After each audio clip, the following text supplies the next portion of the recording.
So yeah, these are all cars that I have restored. And that's the altar and altar ring and pulpit from the Admiral Church. It got sold, and so I took it upon myself to try to preserve that part of it. So I brought it here and had a place to set it up. It takes quite a bit of room, but at least it's saved for, like I say, for one more generation.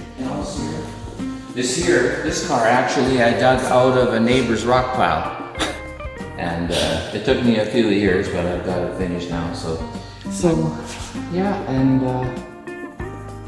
that truck in the corner is the original truck that was the first truck that my dad drove. He was working as a hired man for the neighbor, and so Tomlinson's over here. So I bought it at the auction sale. I had to pay $25 for it, but I got it fixed up now, and there's pictures before and after there to say what it started out as. And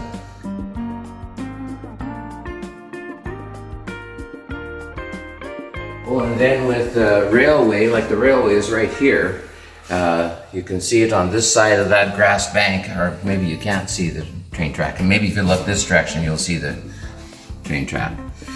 But anyway, with this Lake Megantic incident that was such a runaway with the train, they've come up with a whole bunch of new regulations and such. So now they're saying Scotsguard siding was mile 103, which means it's 103 miles from here to Assiniboia by the track.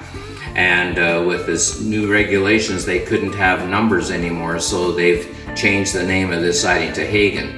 So here's a sign that they gave me, and then there's two signs out there that say Hagen as well. But I was on the board of Great Western Railway for closing in on 15 years, I guess, sort of thing. So I guess I was really pleased to have that sort of thing. So. The other thing too is that this here car here, this is a 1929 Overland Whippet.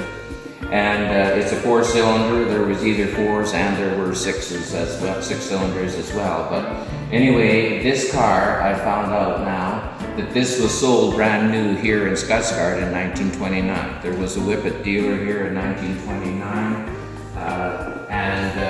So people say, I don't believe it. So I took a picture out of the history book to say there was a Whippet dealer here. This was the first one that I did, this 1926 Model T, so shows pictures of how it laid in the field.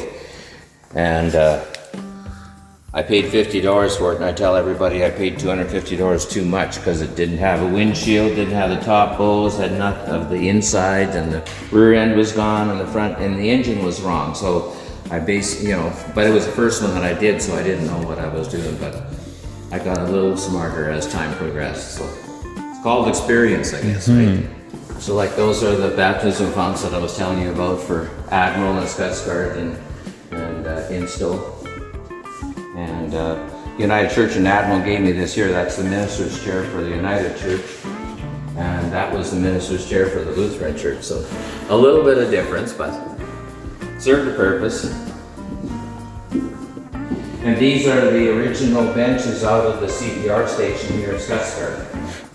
When I bought the school, they were still in the basement there, so they weigh a ton, but I didn't try to paint them or clean them up because then it would lose some of the authenticity.